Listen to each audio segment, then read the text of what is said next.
When we think of World War II, we picture Europe in ruins or the fierce island battles of the Pacific.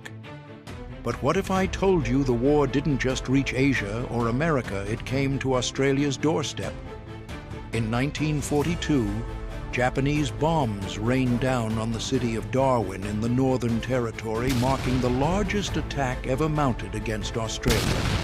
This is the story of how a quiet harbor town found itself on the front line of the global conflict and how Australia's Pearl Harbor moment changed the nation forever.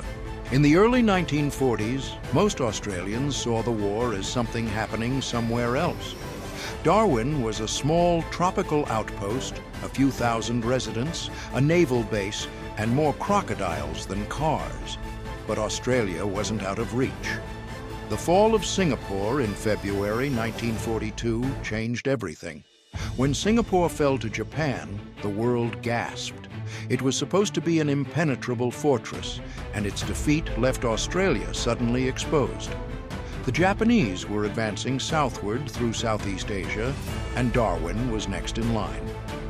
On the morning of February 19, 1942, the people of Darwin looked up and saw hundreds of aircraft approaching from the north. Some thought they were American reinforcements, but then the bombs fell. At 9:58 a.m., the first wave of 188 Japanese aircraft struck Darwin's harbor and airfields.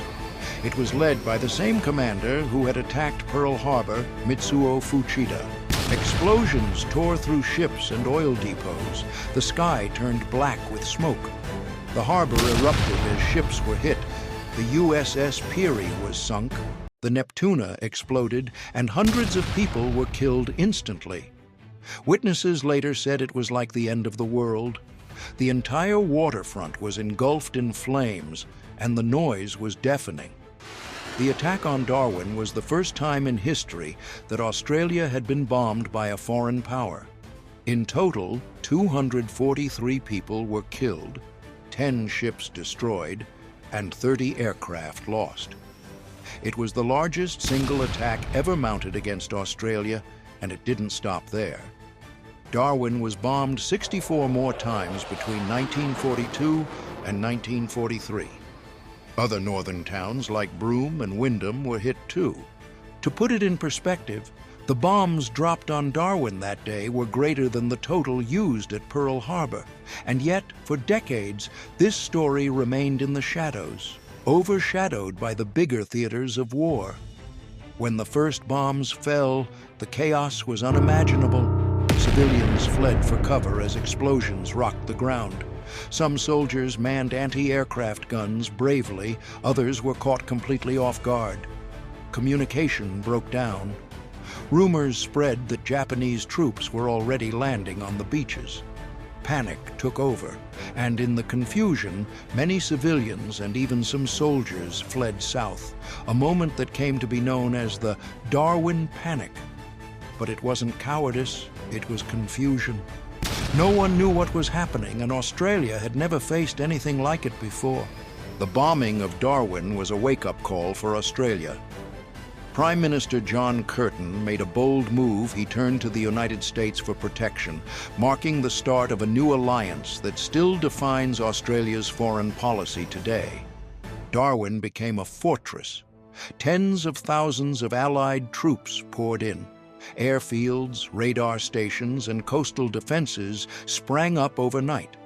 Australia had gone from isolation to full-scale war footing almost overnight, but the cost was immense. Hundreds of lives were lost: soldiers, sailors, nurses, and civilians.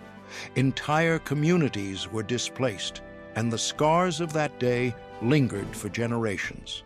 The bombing of Darwin wasn't just a military event, it was a turning point. It showed that no nation, no matter how distant, was safe from global conflict. And it forged a new sense of unity and identity for Australia, one built on courage, sacrifice, and the will to endure. The story of Darwin reminds us that history isn't always written on faraway battlefields. Sometimes it strikes right at home. If you enjoyed learning about this forgotten chapter of history, don't forget to like, subscribe, and tell me which other hidden World War II stories should we uncover next.